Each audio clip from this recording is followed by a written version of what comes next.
Bismillahirrahmanirrahim. Hadis yang ke-20 dari 40 hadis tentang keagungan Al-Quran di bawah judul Udamatul Qur'ani ta'ummu hamilahu wa walidayhi. Keagungan Al-Quran bukan hanya didapatkan oleh orang yang menghafal Al-Quran, kan tetapi juga didapatkan oleh dua orang tuanya.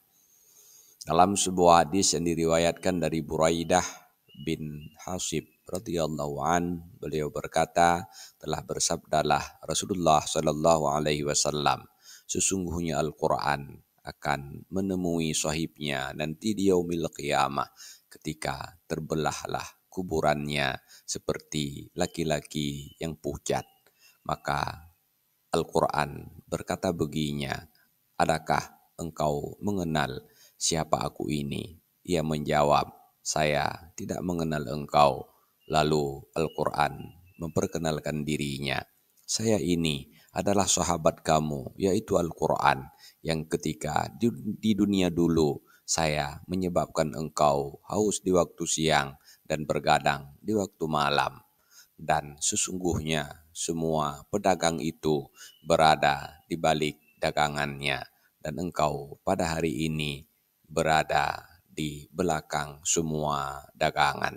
Maka kepadanya diberikan kerajaan di tangan kanannya dan diberikan keabadian di tangan kirinya, dan dipasangkan di atas kepalanya mahkota kemuliaan, dan dipakaikan kepada dua orang tuanya dua pakaian yang sangat indah yang tidak bisa dihargakan dengan seluruh isi dunia. Maka kedua orang tua tersebut berkata, kenapa kami mendapatkan pakaian yang indah ini?